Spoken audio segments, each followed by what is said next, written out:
सराव संच 3.4. पहिला प्रश्न आहे, सानिकाने 1 जानेवारी 2016ला ठरवले की त्या दिवशी 10 रुपये, दुसऱ्या दिवशी 11 रुपये, तिसऱ्या दिवशी 12 रुपये अशा प्रकारे बचत करत राहायचे. तर 31 डिसेंबर 2016पर्यंत तिची एकूण बचत किती झाली? बघा, सानिकाने 1 जानेवारीपासून 31 डिसेंबर 2016पर्यंत एकूण बचत किती केलेली आहे ती काढायची. त्याच्यामध्ये तिने पहिल्या दिवशी म्हणजे 1 जानेवारीला पहिल्या दिवशी 10 रुपयाची बचत केली 1 जानेवारीला, त्याच्या दुसऱ्या दिवशी 11 रुपये, तिसऱ्या दिवशी 12 रुपये. म्हणजे हे एक अंकगणित श्रेणी आहे. 10, 11, 12. बघा, ही एक अंकगणिती श्रेणी आहे. 10, 11, 12. बघा, या पद्धतीने बचत केली आहे. तर अंकगणिती श्रेणी आहे. याप्रमाणे तिची बचत किती काढली आहे ते आपल्याला काढायचं आहे. मग इथे ए काय आहे तर 10 आहे. सामान्य फरक डी काय आहे 11 वजा 10 बरोबर 1 येणार. आणि एन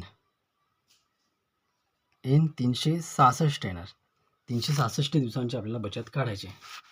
एन 366 कारण 2016 हे बघा एक लीप वर्ष आहे. त्याच्यामध्ये 366 दिवस असतात. त्याच्यानुसार आपण सूत्र मांडायचं. एकूण बचत काढण्याचं सूत्र एस एन बरोबर एन छेदाला 2 कौसामध्ये 2a अधिक एन वजा 1 गुणिले डी कौस पूर्ण.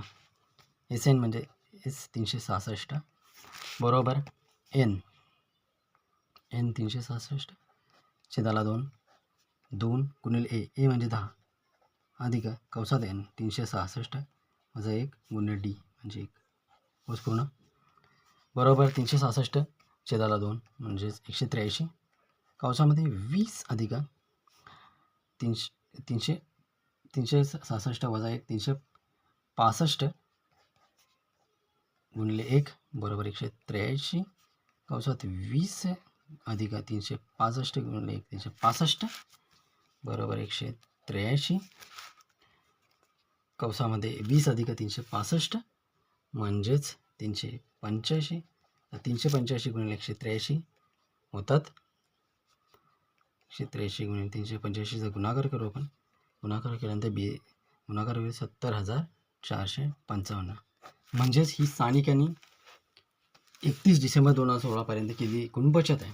1 जानेवारी ते 31 डिसेंबर 2016पर्यंत केली बचत आहे. एकूण बचत आहे सानिकाने केलेली एकूण बचत 70,455 रुपये. बघा, शाब्दिक उदाहरण आहे पण ते उदाहरणामध्ये अंकगणिती श्रेणी दिली आहे आणि त्याप्रमाणे आपण अंकगणिती श्रेणीचे सूत्र मांडून त्या प्रश्नाचे उत्तर काढलेले आहे. बघा आपलं पुढचं उदाहरण आहे. एका गृहस्थाने 8,000 रुपये कर्जाऊ घेतले आणि त्यावर 1360 व्याज देण्याची कबूल केली. 8,000 रुपये त्याने कर्जाऊ घेतले आणि 1360 त्याला व्याज द्यावे लागणार आहे. प्रत्येक हप्ता आधीच्या हप्त्यापेक्षा 40 रुपयाने कमी देऊन सर्व रक्कम 12 मासिक हप्त्यात त्यांनी भरलेली आहे. तर त्याने दिलेला पहिला हप्ता आणि शेवटचा हप्ता काढायचा. बघा, तर विचार केला आता हप्ता योजना आहे. या उदाहरणामध्ये ही एक अंकगणित श्रेणी आहे. हप्ता योजना ही अंकगणिती श्रेणी आहे. हप्ता योजना ही अंकगणिती श्रेणी आहे. तर मग आपण आता काय करणार आहोत तर 12 मासिक हप्त्यात भरलेली रक्कम 12 मासिक हप्त्यात भरलेली रक्कम म्हणजे S12 मासिक हप्त्यात भरलेली रक्कम बरोबर आपण S12 म्हणू. बघा, बरोबर कर्जाऊ रक्कम अधिक व्याज म्हणजेच कर्जाऊ रक्कम अधिक व्याज. तर ते काय आहे 8,000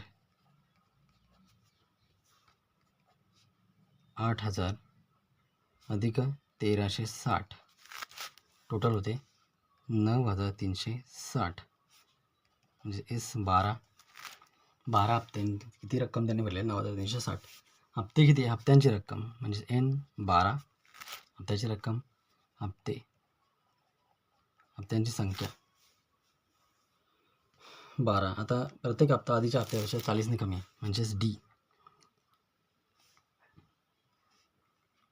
प्रत्येक हप्ता आधीच्या हप्त्यापेक्षा 40ने कमी आहे म्हणजेच डी वजा 40. इथे डी वजा 40 आहे, सामान्य फरक वजा 40. बघा डी एन मिळाला. तर आपण सूत्रमान काय आपले ते एस एन बरोबर एन छेदाला 2 कौसामध्ये 2a अधिक एन वजा 1 गुणिले डी कौस पूर्ण बरोबर एन 12 छेदाला 2 कौसामध्ये 2a अधिक 12 वजा 1 कौस वजा 40 कौस पूर्ण एस एन म्हणजे एस 12ची रक्कम आपल्याला माहिती आहे. 12 छेदाला 2 6 कौसामध्ये 2a अधिक 11 वजा 40 कौस पूर्ण. बघा एस एनची किंमत 12 त्यांची किंमत 360 रुपये होते. तर आपण आता काय करणार आहोत,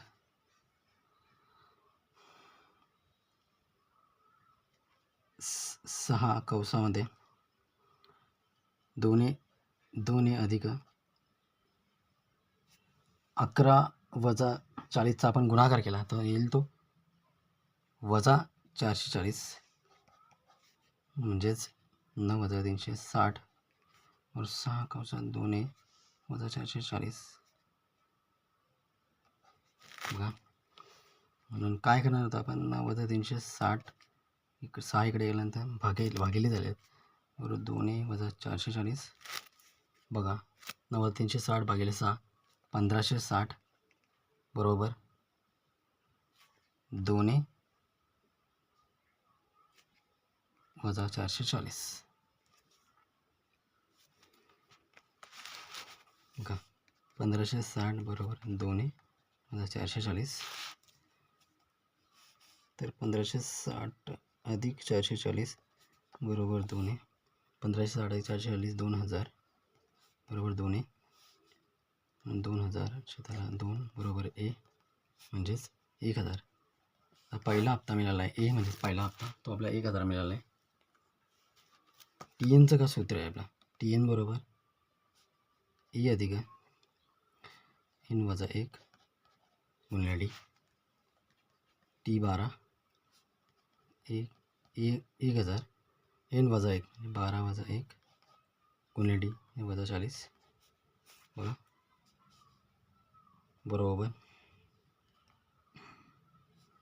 1000 अधिक 11 वजा 40 बरोबर 1000 11 गुणिले 440 वजा 440 वजाबाकी केल्यानंतर 560 आले. टी एन म्हणजे टी 12वा हप्ता आपल्याला पाहिजे आहे तो 560 आला.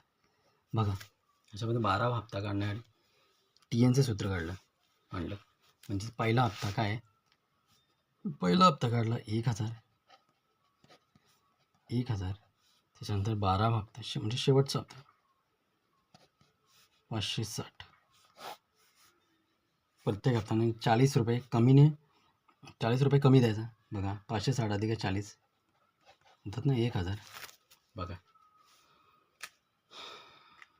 अशा पद्धतीने आपण प्रत्येक हप्ता 40 रुपये कमी द्यायचा. बघा अशा पद्धतीने हे सुद्धा प्रश्न आपण सोडवलेला आहे. तर पुढचा प्रश्न घेणार आहोत. पुढचा प्रश्न की सचिनने राष्ट्रीय बचत प्रमाणपत्राने पहिल्या वर्षी 5000 दुसऱ्या वर्षी 7000 तिसऱ्या वर्षी 9000 गुंतवले याप्रमाणे रक्कम गुंतवली तर त्याची 12 वर्षातली एकूण गुंतवणूक काढायची. बघा 12 वर्षाची गुंतवणूक काढायची. बघा त्याने जी गुंतवणूक केलेली आहे ती एक अंकगणिती श्रेणी आहे. 5000 पहिल्या वर्षी दुसऱ्या वर्षी 7000 तिसऱ्या वर्षी 9000 एक अंकगणिती श्रेणी. याच्यामध्ये पहिला वर्ष म्हणजे आपल्याला 5000 रुपये मिळतात. सामान्य फरक 7000 वजा 5000 बरोबर 2000 येतो डी. त्याच्यानंतर 12 वर्ष एन बरोबर 12 वर्ष. बघा तर पण आता 12 वर्षातली गुंतवणूक काढायची तर त्यासाठी आपण एसएनचं सूत्र मांडणार आहोत. एसएनचं सूत्र काय तर एन छेदाला 2 कौसामध्ये 2a अधिक एन वजा 1 डी एस एन म्हणजे एस 12 12 2 कौंसामध्ये 2 गुणिले 5000 अधिक 12 वजा 1 गुणिले डी 2000 एस 12 वर्षातली गुंतवणूक काढायची बरोबर 12 × 2 6 2 गुणिले 5 10,000 अधिक 11 गुणिले 2000 6 कौंसामध्ये 10,000 अधिक 11 2 22 22,000 बघा 6 कौंसामध्ये 32,000 10,000 अधिक 22 32,000 6 गुणिले 32,000 किती होतात तर 1,92,000 सचिनची 12 वर्षातली गुंतवणूक किती आहे तर 1,92,000 12 वर्षातील गुंतवणूक आपल्याला काढायची होती किती आलेलं आहे 1,92,000 सचिनने राष्ट्रीय परिषद प्रमाणपत्रामध्ये 12 वर्षात किती गुंतवणूक काढली तर ते आपण काढलेलं आहे बघा